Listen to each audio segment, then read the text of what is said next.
So in this example, I'm going to demonstrate how I can start with a Git repository and use this in Codespaces by opening it up in its own container. So this might be a situation where, as a teacher, you've distributed a repository to students as a starting point, and so they may end up with something like this, where there's a repository but no connected code spaces. So let's have a go.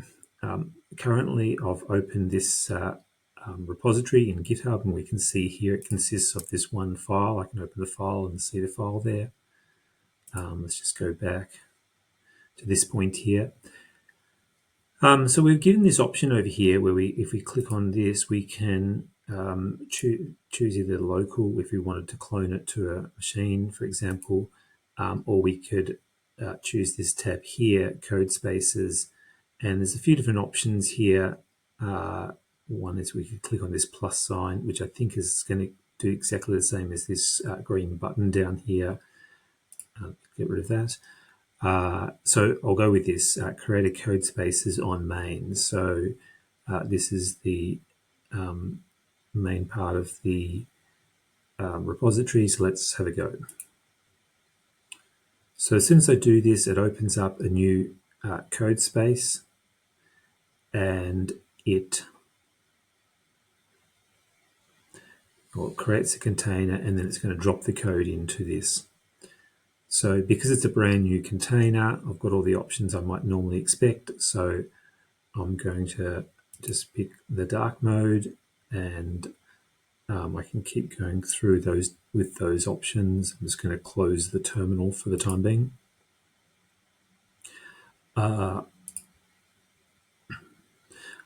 So I could just go through extensions. I could sort of stop this part now if I wanted to, but I'll just click on this since it's convenient. I want to add Python, so this will add the Python extension. Well, it actually comes up. I still need to click on the install. So this will add the Python extension, which I'm going to need. And we'll give that a moment to install.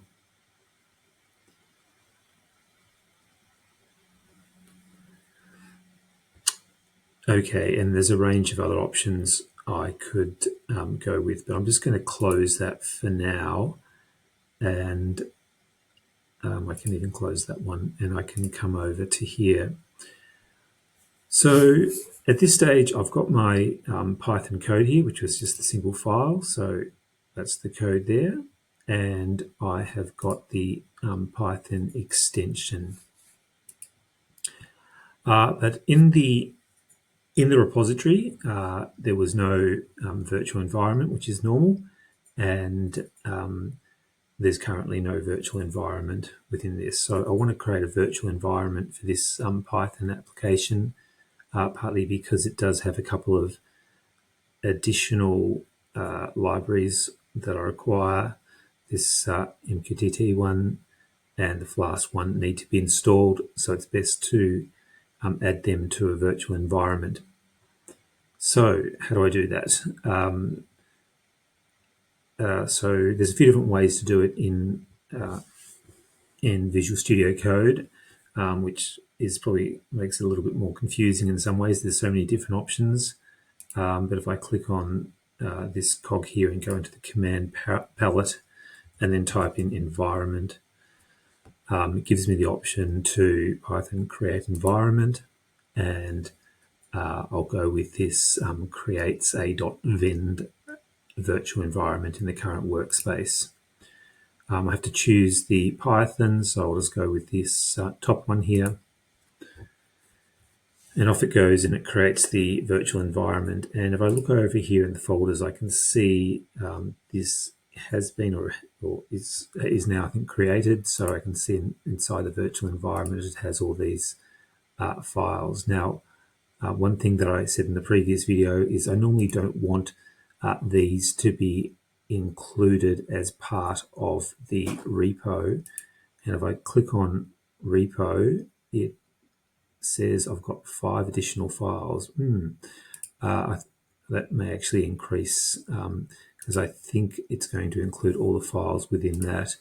So if I go to commit the changes to this repo, I think it'll try and add the Vend content in there as well. So what I want to do is make sure that's excluded, and the way that we talked about last time in the last video was that if I click on this and I add a .gitignore file and I open that up and I exclude .venv or add that, then everything in the .vend folder won't be included in the repo. So when I go to commit it and push it up, that won't be included, and I don't want the virtual environment to be included, so that's what I want. One thing I didn't do in the previous one, but I realized I can do, I can actually add gitignore itself, and that will mean that this file gitignore won't be included in the repo either. So that done, I can close that. So if I make a change now to this file, the only thing that's going to be included when I do a commit is the contents of this file, and everything else, the virtual environment, the .gitignore, won't be included. So the next thing is, part of the reason I created the virtual environment was because I wanted to add these packages or these libraries that are required for this particular program. And in this particular case, I've got this paho.mqtt I require, and also Flask. Now, in a more ideal world, I would have created a requirements.txt file, which I could run, and that would add those either automatically or by running the requirements file. But what I will do is to state that in this particular case, this is one of the packages I need. So I'll just copy that text from there and go back into the Codespaces container. And in here, I need to open a terminal. And there's a few different ways to do that, but I'm going to press Control-Shift backtick. Will open a terminal. Now, there's different types of terminals I can open, and I'm sure there's plenty of different ways I can open it. But I'm okay with this this bash one that's been opened. Let's close that one. So I'll just use this bash terminal, and I know that it's running. The virtual environment's activated because of this .vend in brackets in front of the command line prompt. So what I want to do is to add. I want to add the paho.mqtt package or library. So I use the pip instruction to do that. And we can see that goes through. We can also see in here that if I go into the library, I can see that the Paho stuff has been added.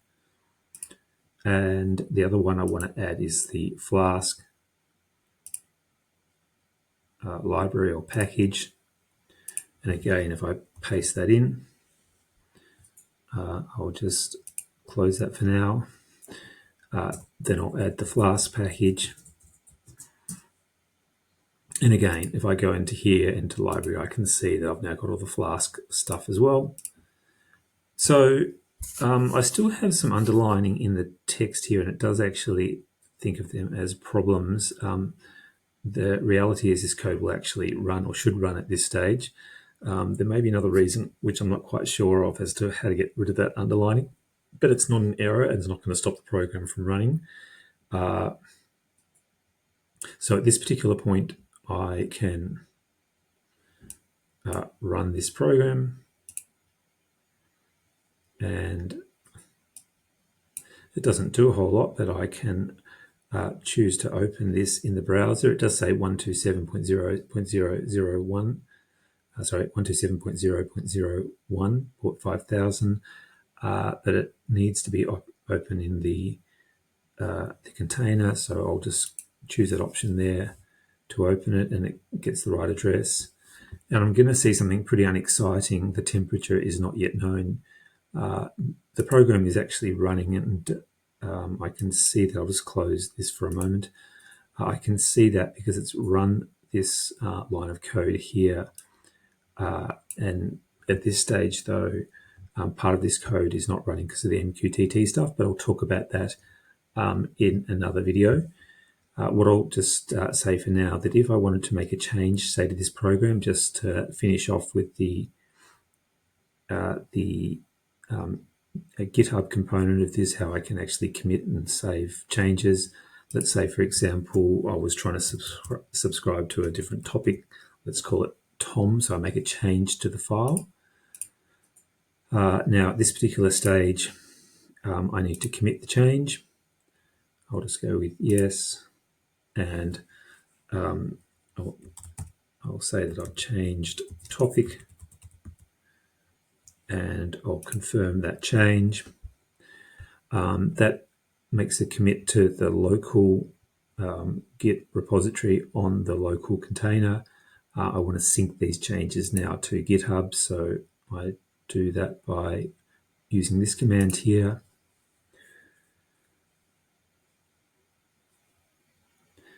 I'll just cancel that one. So at this stage, the changes have been committed, and I can go back into GitHub itself. And if I have a look now at this particular code, let me just refresh that page for a moment. I can see that there's been a change to it just now, and the only thing that was committed was this program. And if I look down here, I can see that the subscription topic was changed to temp Tom. So that's the end of that video. I will create one more video which is specific about the way that MQTT can work with Flask.